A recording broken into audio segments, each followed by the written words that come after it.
We came to an agreement. She would claim self-defense, and my name would never be mentioned. With the selection of bruises I had unfortunately left, I didn't think it would be a very hard sell. The walk home was odd, to say the least. I took off the get-up, costume, weapon, whatever you want to call it, and walked home in an ill-fitting set of jeans and a sweatshirt. Guess I'm a Giants fan now, I say to myself, realizing that, on top of it all, talking to myself is not really a good sign. It was a typical New York night, an odd mix of silence and racket, folks yelling, folks laughing, and none of them had the slightest clue of the absurd situation that had just transpired. I got away with it, I find myself thinking, again and again. Somehow, I had turned what was supposed to be a kamikaze run into the perfect crime. I find myself wondering if this means something. Probably not. For all the criminals that get caught before they can draw a knife to mug someone, I guess there has to be someone that is the flip side of that coin. I walk down the stairs to my door, and something catches my eye. A piece of paper tacked to the door. My first thought is that it is another eviction notice, but I remember this is one of the few months I am all squared up on the rent. My eyes take a second to focus, and on the paper is written one word, in a thick, slashing scrawl. Stop. Weird, I mutter, taking the paper off of the door and crumpling it. Probably just some kid, drunk, homeless gent, all are in abundance around here. First stop is a rummage through the cupboards, and as I thought, between 24 bottles I managed to get a water glass full of liquor and backwash. I slam it down and sit, right there on the peeling linoleum. I waited for it to come, that sinking feeling, that crushing of my soul that is supposed to come with having to kill a man. You hear it all the time from war vets, gang members, and anyone else who has had to shrug off the conventions of society and kill. Hours go by, and nothing. As a matter of fact, the longer I sit, the more I realise that there is nothing wrong with what I did. With maybe the exception of hurting the wife. To this day, I still refer to them as the husband and wife. Psychosis maybe? I don't really think so. Maybe a case could be made for during the fight itself, but now I am calm, not eerie dead-eyed calm, but normal, boring night calm. Sleep came, and went, the next few days.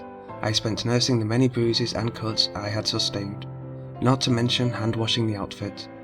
This was my first real epiphany. Why was I washing it? This was supposed to be a one-time thing.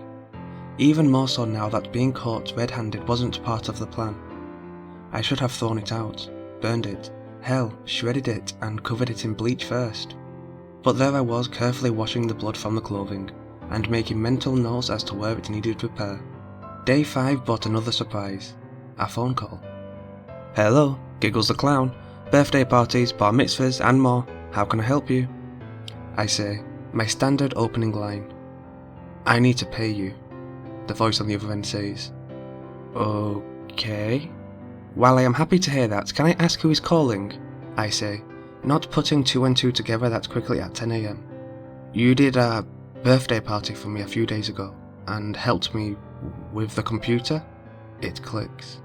My voice is nervous all of a sudden. Why is she calling me? Tempting fate when a murder charge is on the line is not the smartest thing on earth. Oh, no problem. I left you a note on the counter, stating that my payment wasn't needed. Don't worry about it. I wasn't at the top of my game that day. I say, double speed, hoping to end this conversation and maybe change my number.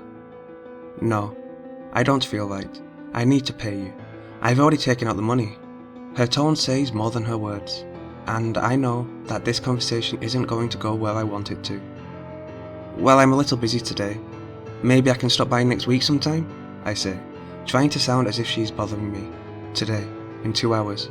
I need to get this done. It's the last thing I hear as the line goes dead. I start to get the same feeling I did before the, let's call it, the event. Maybe the cops grilled her and she broke. Maybe someone saw me. Maybe this is just a sting to get me. But in for a penny, in for a pound, as the cliche goes. And really, if the cops wanted to find me, my number would be enough. I have no idea how to run from the cops, hide my identity, get an alias, or any of those things that are second nature to criminals. Here or there, if they want to catch me, they are going to. 2 hours later and I find myself getting an odd sense of deja vu. I knock on the door. This time in street clothes, a pair of faded jeans and a black dress shirt, with a set of sunglasses to cover up the lingering black eyes. The wife comes to the door and motions for me to walk inside. As soon as the door shuts, she says, "So it was you." I genuinely laugh. No secrets between us now. Of course it was me. Did you think it was a coincidence that it was a 6-foot clown? I wanted to be sure, she says. She seems distraught. Here. It's nowhere near what you deserve, but it is what I can spare. For a moment, the word deserve sets me on edge, and I tense as she reaches into a purse on a new table by the door, but it is no gun, just a rather thick envelope. I open it, and find $4 grand inside. More money than I see in half a year, and I take it.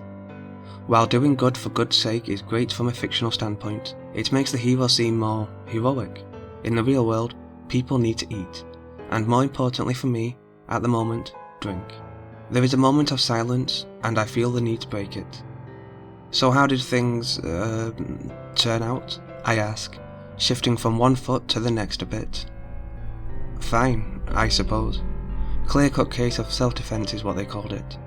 I have a few more interviews, but everything looks like it is going to be okay. She's trying to hold back tears. I don't really know what to say. When I need to cheer folks up, I usually bust out a whoopee cushion or juggle. And I have a feeling this situation calls for a bit more than that. He was a monster, I say simply. When I see her reaction, I seriously think maybe the whoopee cushion would have been a better idea. I fucking know that, she screams. It isn't him I am upset about. It isn't me either. I have no guilt for what I did. Fucking none. I back off a step. Then what? I ask. Somewhere between genuinely curious and comforting. Try explaining to a kid all of this shit. Then try explaining to him that his father, the monster, is dead. That prick had him so mixed up. She starts crying, heavily, and between choked sobs explains more to me. He had him believing this was normal, just what fathers and sons do. And it was all under my fucking nose. He blames me, she screams, staring at me, almost as if to dare me to contradict her. You told him, I say, confused. Now it was her turn to be exasperated. Of course not. I told him he fell down the stairs, but it's like, he knows. My discomfort is at an all-time high.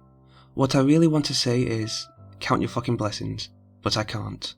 Listen, this is a fucked up situation, for all of us. But like every fucked up situation from cheating to World War II, it's going to pass. You're better off without him. And for a 40-something-year-old broad, you're not that old looking, or wrinkled. I am sure you can find another old guy. I grin, and the shock of the joke breaks her out of the sobbing. I'm 42, you asshole, she says with a bit of a smile. Humour has always been my first recourse, and this situation is no different. And out of nowhere I add, here is my card. If you need help, like this, or you know anyone else who does, just give me a call and say you're cancelling the bar mitzvah. Make sure it isn't from a blocked number. My words shock me as much as they do her. You do this kind of thing a lot? She asks, curious. Between you and me, I almost didn't even do it this time. I don't know what the hell I have got myself into, or for that matter, even what I am doing. But it's a damn sight better than getting puked on, and it seems to pay better too, I say, feeling comfortable, for the first time in the conversation. You know, in comics, the hero never takes a reward, she says, throwing a verbal jab my way. In comics, the hero has a good paying day job, I respond. That 40 you're going to give me for the party doesn't really cover bulletproof vests and shark repellent. We share a laugh, and there is another moment of silence. I use that opportunity to take my leave. I am home for no more than 10 hours when I get another call. Giggles the clown. I am interrupted almost immediately. The voice's sex is ambiguous, but it sounds a bit shaken. The, bris is on or off, I think, the voice says, though mangled. I understand what it is getting at. Okay, sir. Well, I will have to collect the cancellation fee. There would be a good place to meet, I say, keeping the conversation non-sketchy sounding much better than the person on the other end. How about, Tim's Diner on 42nd? It says shakily. I'll be there in an hour, I say and hang up the phone. So this is it. The more I think about it, the more I think this is my first real job. The event was more a prologue, a stumblefuck of moral, physical and mental proportions that led to this. I don't go in costume, but I do take the time to put on a beard, some contacts, and a very well done bright red wig. And in the mentioned hour, I am there, sitting in a dirty diner. Most of the patrons seem to be nursing coffee and dressed in faded, torn clothing, and the more I breathe, the more I realise that the smell of onions and shit is probably coming just as much from the customers as the food. For a moment, I reflect on how terribly unfunny actual hobos are. Nothing like the clean but ragged costumes I have donned. I sit, and as it seems to be the order of the day, order a coffee and drink it ever so slowly. 30 minutes later he arrives. His clothes are old, and he looks worn out, but not to the extent of the homeless surrounding me. He has a dark black beard, short and well kept, long hair but clean, and a nervous demeanour. He passes me a card. Theodore Johansson, pastor, West Side United. I've been waiting for 30 minutes, I say, trying to sound like I have done all this before. I'm sorry, I just wanted to be sure. This wasn't some kind of police sting, I say, a bit of a smile creeping onto my face. Exactly, he says, looking down to the side, anywhere but my eyes. Well, maybe it is, seeing as if it is, you're already arrested. Why not explain the problem? I say, keeping him on edge. We have problems, large problems. A group of men who choose to harass some of the members of our church, he says slowly. My boner is killed. Harass? I am not a security guard. I may not know what I am at the moment, but stopping some people yelling fuck off is not what I am here to do. Not interested. I suggest a baseball bat and learning some foul language. I get up, and in that way pastors have perfected, he puts a hand on my arm, stopping my progress as he tosses down an article. Faded and yellow from the paper, 2 years old. It talks of 3 homeless men being tied and burned like logs. Okay, you could have told me you were the world understatement champion, I say, sitting back down. This doesn't happen all the time, mind you, but it waxes and wanes, you could say. I just don't want it to happen again. I don't want them... I stop him. Okay, I get it. No falling down action. He looks confused, and I start to wonder if I am the only person who has seen the film. They congregate outside of an alley in front of the church. Several of my members have issues with alcohol, and as we do not let them drink, they choose to imbibe close by, leading to many unfortunate incidents. It's my turn to tap him on the hand. Thanks for lobbing me a softball here. I'll have it taken care of. And this time, I do leave. I sleep that night.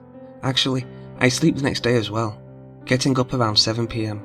By now, most of the wounds attained have faded to dim aches. I put on the costume, and as I do, I find myself doing it in the same order, with the same movements that I did before. I realise this is the start of a ritual. I briefly think of getting something better than a set of steak knives and a cut-down curtain rod. Obviously, a new addition to the arsenal, but decide against it. Too much attention. And to be frank, if I could do the job with this equipment, I can certainly scare a few thugs with the same. I walk to the address on the card. Bad area of town. Graffiti covering any available surface. Garbage blowing about. And the only half-functioning sign is a neon one in front of the church reading Ned Urge. Either this is the United Church, or some guy named Ned Urge really wants people to know he lives there. The alley is foreboding. From the sidewalk, one can barely see the end of it, and out of a dozen or so lights on the side of the buildings, only the one at the far end is functioning. I barely make out the forms of about 5 men, too far to tell any defining characteristics. I start to walk down the alley, my body language starting to become that blasphemy of everything I have been taught. A jerking, sweeping walk, hands held low but far out, everything that sets off that primal fear instinct in the human brain. I am starting to work up a good rage, to feel confident in what I am doing. Then I nearly shit my pants. Suddenly, out of seemingly nowhere, someone is standing in front of me. Not the tallest person on earth, around 5'7" or so. I would guess 150 or so pounds, but dressed at least as strangely as I am. Over his face is a loose knit kind of cloth. Protruding from this is a set of goggles, glowing slightly green. At first I assumed the waist-length leather jacket he wore was simply grey. Upon further inspection it was an epically faded American flag pattern. His shirt and pants were familiar fabric, though the pants looked a bit more tightly knit, and with plenty of loops, buckles and hooks carrying an assortment of items I couldn't recognise. Stop, now, he says simply, blocking my way. I am silent. This is a total curveball. Who is this guy? One of the gang members? Maybe a friend of the husband? Was this all just a big setup? Go home, burn that shit, and feel lucky you got away with murder. This is your last warning, he says, not quite monotone but sounding very unconcerned. I take an inhale from the device, getting lightheaded for a moment as the heavy hits my lungs. Or, I could just keep walking, shove your tiny ass out of the way, and do some good here, I say, taking a few steps forward. He chuckles a bit, not a forced nervous laugh, but a genuine chortle brought about by him believing that my statement was obviously absurd. Needless to say, my confidence takes a blow. You could do that. Not the smartest idea, but well within your rights, he says, not moving at all. Why not just shoot me in the back or something? Is there something important about this speech? I say, the heavy starting to fade as my voice starts going back to its normal tone. We aren't like you. People like you think you can just bypass the entire legal system every time something happens that turns your stomach. I don't get off on killing clown. I just have a job to do. And that job is to keep people like yourself from starting a fire. You think you're the first asshole to put on a costume and try to fix the world? He laughs, again genuine, like he has been doing this for a while.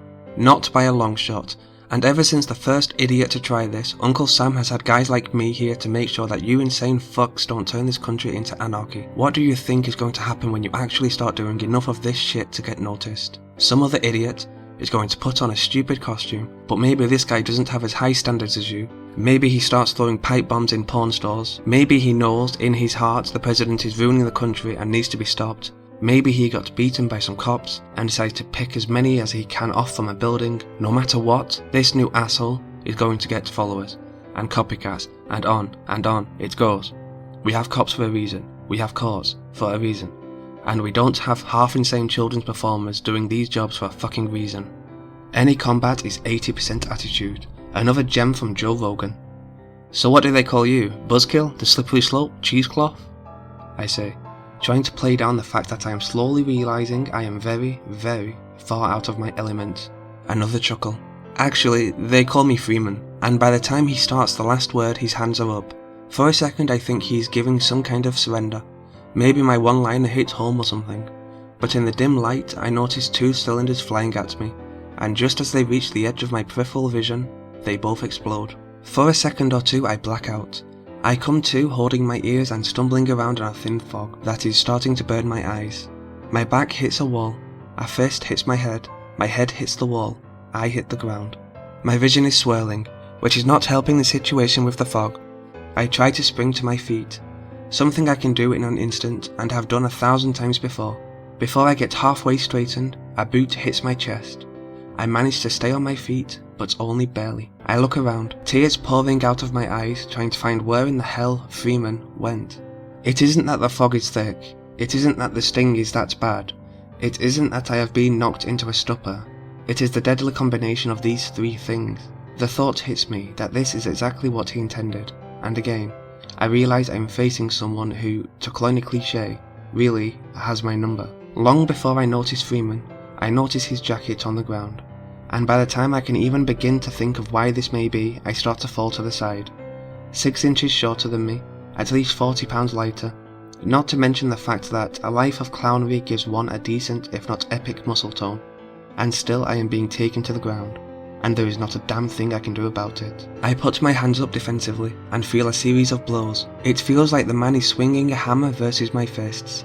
I take a few hits to the face, as I move my hands trying to get some kind of handle on what is going on. In the brief seconds I get it, I see why his jacket is being left unattended. The cloth of his costume is blurring his form, not completely, but throwing enough visual static that in combination with the fog, and the fact that I have taken no less than 12 blows to the head, I find it hard to get any bearing. Even if I could attack, I wouldn't know where. All I can see clearly is the outline of the goggles. My face feels like one gigantic throb, blood pooling on the ground under me. You know, even if we lower the bar to just fucks like you, you're still bottom of the barrel, he says, very matter-of-factly, as he stops throwing blows for a moment. That moment was all I was going to get, but I am used to having to take advantage of a moment. Comedy is timing. Acrobatics are timing. Timing is my kind of thing. I feel his weight shift, As he grabs my forehead with his left hand and draws his right back for a strike that I am guessing is meant to kill me or knock me out, my calves curl under my thighs, and once my knees clear free of his body, I straighten my legs, throwing myself into a rather painful skid backwards. I hear tearing.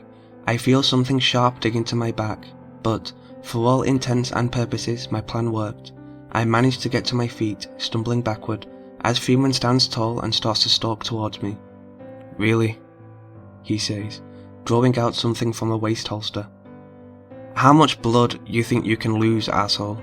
Bet you're starting to feel a bit dizzy, aren't you?" he says, as the thing in his hand, some kind of club or baton, makes a whirring noise. I start to try to move a bit, loosen myself up. I begin to sway side to side, snake-like, wishing I had some weapon, some real weapon, other than luck, kitchen equipment, and a half-assed grasp of psychology. I realise something at this moment though. My only advantage is that he thinks I am no threat, and by the way this is going, maybe I am not. But I am not the guns and ammo, soldier of fortune, armchair soldier he thinks either. I am not in this for the thrill.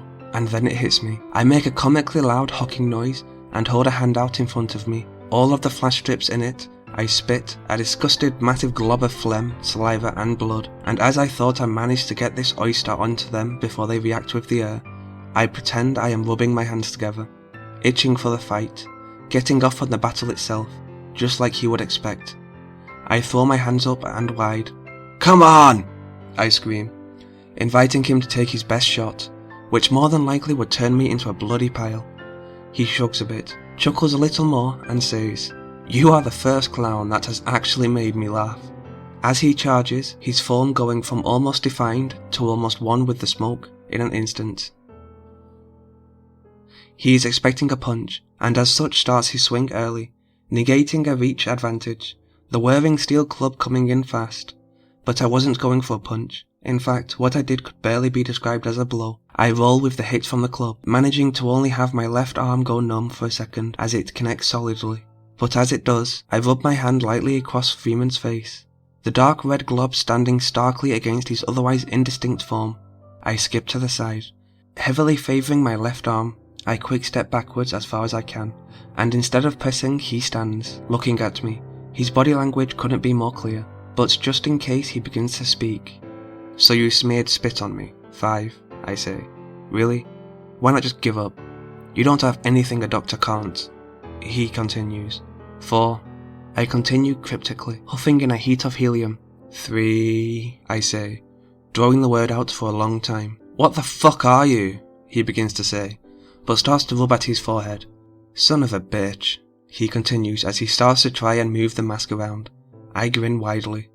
Back in the Victorian era, it was considered to be a sign of wealth to have a coin-shaped scar on one's hand.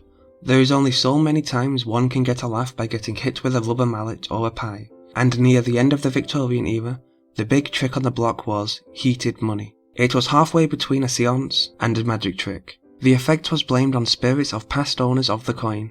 In reality, obviously, it was nothing so supernatural. There was 2 ways to pull this off. The first involved knowing what kind of coin was going to be used and soaking it in a glass of cold water.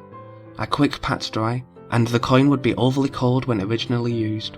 Strike up a bit of conversation as you tell your mark to watch your hand, making sure you haven't switched coins. Toss the coin to the mark, and now instead of feeling like it was a cold coin going to body temperature, they would marvel at the fact it went from normal to quite hot.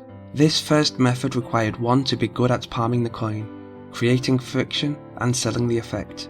And like everything, people just get lazy, and this is why the second method was invented. A strip of treated magnesium was affixed to the back of the coin. The heat from the mark would start its slow, lightless burn, and 9 times out of 10, by the time it got hot enough to hurt them, they would drop the coin. But let's think about this for a moment. This was the Victoria era. Technology was not exactly perfected. This held just as true for sanitation. Some folks would get normal mag strips untreated, and instead of a slow burn rising to intense, the strip would ignite much faster, heating the coin, and leaving many nobles with a permanent reminder of the performance. Ironically, these later performers became preferred, as better conduits to the nether realms. As always, losing is winning when you're a clown. The mask ignites, mainly in a 2-inch area between the goggles. With a sickening hissing noise, I hear the white, hot metal hit flesh. "Fuck!" he screams, trying to find a handhold in the mask, but whatever it is made out of seems to be melting as the heat reaches its apex, leaving him with, undoubtedly, painful globs of the plastic-like substance on his hands. Within a second, the magnesium itself is out, though a few small bits of mask remain stubbornly smoking or with tiny licks of fire trying to gain a foothold. But distraction was what I was after. Fuck Joe Rogan. Fighting isn't about attitude or momentum. Fighting is about being able to do the most vicious thing in a given situation, to not worry about fair play or fighting dirty, to do as many terrible things to as many soft parts of your opponent as possible. And some people just can't do this. This is why I am still up and fighting. Freeman was more worried about making me see I was wrong, or giving me a chance to give up, when he should have simply planted that club in my skull as I walked by. I charge, with no fanfare, no quip, no sound that isn't absolutely required, and take advantage of his distraction. He may be stronger than me, but leverage is a wonderful thing. I pin his head between my shoulder and the wall of the alley and grab the front of his uniform with one hand and the back with the other. I give every ounce of effort I can to pressing against his head. As I pick him up, just enough to get him off the ground, I then start running. The stride is awkward for a moment, but once I get used to the friction, I build speed. The effect is terrible. First to go is the right goggle. 3 steps in, it gives way. And I notice, not an eye underneath, but what appears to be a port of some kind, with red, inflamed flesh on all sides of it. I keep up the run, knowing that once he gets his bearings, I will have exhausted my only trick that has worked. I hear the noises of steel, flesh, and bone grinding against the wall. He throws an elbow from his cramped, awkward position, but it still manages to knock the wind out of me. Knowing the trick is almost played out, I simply heave him straight forward, and a half second before he lands on his feet, he realizes there was a dumpster in his path. The grip that is used for stabilization when it is being unloaded snaps one of his ribs with a loud pop. He actually staggers forward a bit before pulling out a long wide combat knife and getting into a low stance. The port where his eye should have been is sending out an off-white fluid in erratic spurts. He actually looks hurt. Not out of the fight, by any means, but hurt. My timing was off on that one, sorry. It would have been a lot cooler if I got to one before that happened, wouldn't it? I say, drawing the steel curtain rod from my coat. I feel like I am bringing a cat pistol to a mob war, but it does give him pause. "Fuck me," he says angrily. "John!" he screams. "Going to need you down here. Lucky fucking shot from the clown." Suddenly a window explodes, and jumping from it is the largest person I have ever seen in my life. 7'5" at the very least, and so wide it seemed to beg the question how exactly he got from the window. Unlike Freeman, he wore only a pair of old jeans, torn and faded, held up with a length of thick rope. He was a black man, but to say that is not doing him justice. His skin was an artificial midnight black. The whites of his eyes were only a slightly lighter black, but with the exception of a thin red iris, he was intimidating, imposing, he barely seemed real. He seemed like what every KKK member would have nightmares about. And this isn't to mention the fact he was holding 2 hammers, heads easily twice the size of a cinder block. With the thick 4-foot steel handles, he spun them around like they were nothing and pointed one at me. "Think you're going to get a lucky shot in again?" His voice, completely in contrast to his appearance, sounds very intelligent, more fitting for a college professor than whatever the hell he is. I hear police off in the distance, and as I pick up on this, I also hear a "fuck" from Freeman. John turns towards him. "Police are on the way." "Non-informed police by my guess," he says calmly, as if he has had to have a conversation starting with this with Freeman many times before. "I know, goddammit," he says venomously. "We'll be meeting again, fuckface, and you're going to wish you took me up on the offer." And with that, they both take down the alley, the thugs, long since departed. I try to keep up with them, but between the fact that I can barely move without pain, and that they would be faster than me on my best day, I am left in the dust rather quickly.